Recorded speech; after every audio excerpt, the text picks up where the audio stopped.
প্রথমে এই স্ক্রিনশটগুলো দেখুন।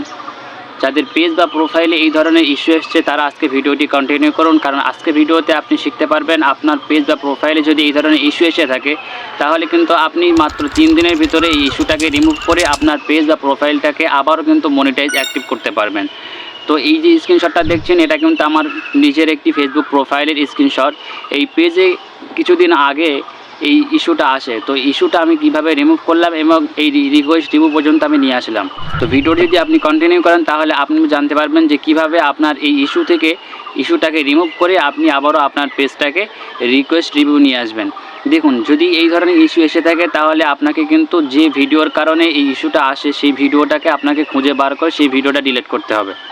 এখন যদি আপনি সেই ভিডিওটা যদি না খুঁজে পান তাহলে কিন্তু আপনার পেজ বা প্রোফাইলে যে সমস্ত ভিডিওগুলো আপলোড করা আছে সেইগুলো একটু কষ্ট হলেও সেইগুলো কিন্তু আপনাকে রিমুভ করতে হবে। যদি সেই ভিডিওগুলো ডিলিট করে দেন, সমস্ত ভিডিও ডিলিট করে দেওয়ার পরে একটা লাইভ করবেন, আবারও কিন্তু আপনি অরিজিনাল নিজের ফেস বা নিজের ভয়েস দিয়ে কিন্তু আপনি আবারও ভিডিও আপলোড করুন। একটা ভিডিও আপলোড করার পরে 2-3 দিন পরে দেখতে পাবেন কিন্তু আপনার পেজ বা প্রোফাইলে আবারও কিন্তু এরকম রিকোয়েস্ট রিভিউ অপশান চলে আসবে। তো এই রিকোয়েস্ট রিভিউ অপশান চলে আসার পরে কিন্তু আপনি নিয়মিত লাইভ করবেন, অরিজিনাল ভিডিও আপলোড করবেন, তারপরে রিকোয়েস্ট রিভিউ করবেন।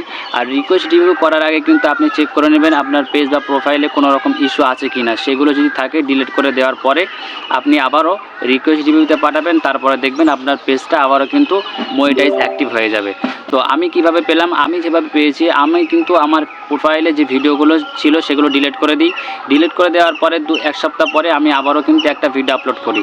আর সেই ভিডিওটা ছিল আমার নিজের অরিজিনাল ভিডিও। এই ভিডিওটা আপলোড করার 2-3 দিন পরে কিন্তু আমি আবারও ফেসবুক থেকে এই রিকোয়েস্ট রিভিউ অপশানটা পেয়ে যাই। তো আমি যদি এখন রিকোয়েস্ট রিভিউটাও করি তাহলে কিন্তু আমার পেজটা আবারও মনিটাইজ অ্যাক্টিভ হয়ে যাবে। তো আপনিও যদি এইভাবে অ্যাপ্লাই করেন তাহলে কিন্তু আপনার পেজ বা প্রোফাইলটা আবারও মনিটাইজ হওয়ার সম্ভাবনা বেশি থাকে। তো এই ছিল আজকে ভিডিওটি যদি ভালো লাগে লাইক করবেন, চ্যানেলে নতুন হলে অবশ্যই চ্যানেলটি সাবস্ক্রাইব করবেন।